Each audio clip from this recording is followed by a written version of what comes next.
Guys, hello! I'm having my afternoon nap kasi medyo sobrang init sa labas at nagmo-moment tayo ng may mga bumabango ng Young Living. Wait lang. O diba, a scent of lavender. O diba? So kailangan nating mag-moment at katatapos ko lang nagpalit ng aking bedsheet. So mabango ang ating room ngayon na malamig. While sasagutin natin ang nagsalimuang na si Mandalulu.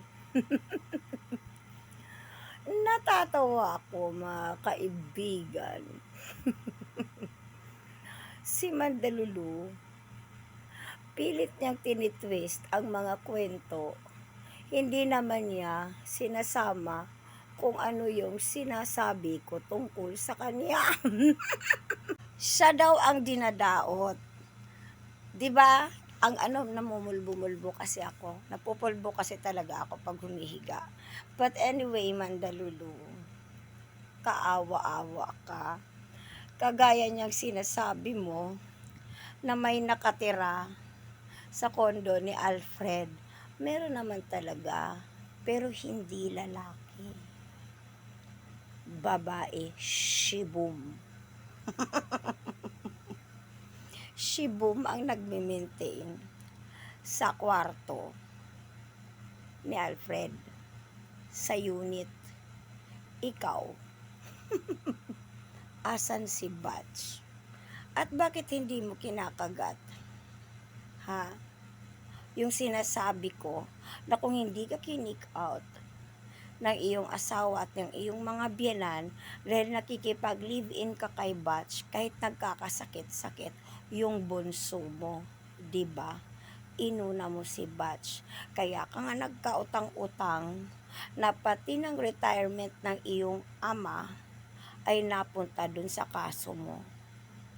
Sa iyong mga binalahura, sa iyong mga inistapa, 'di ba, Mandalulu? Magdi-deny ka pa.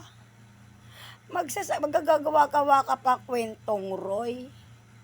Ngayon, kung makausap ko ang asawa nung binigyan ni bro nung yung luma niyang motor, para hindi na maglalakad, 'di ba? Makakatipid sa oras. Kung ma-interview ko yung asawa niya at hanggang ngayon ay nagpapasalamat sila kay bro. At hanggang ngayon, yung asawa niya ay minsan ang naglilinis sa unit ni bro. Ibig sabihin, tinatanaw nila ng utang na loob yung motor. Dahil nagagamit din yon panghatid sundo sa mga anak nila. At naglalako yon pag walang trabaho, ginagamit yun paglalako ng kung mga ano-anong anik-anik para pandagdag kita. May ganyan ka ba? Ngayon, i-interviewin ko si Rolly. At pagbalik ko sa Cebu, dahil magbabayad na kami, aayusin na i-fully pay na yung pangatlong property na binili dahil inaayos na nga yung kulang ng mga dokumento.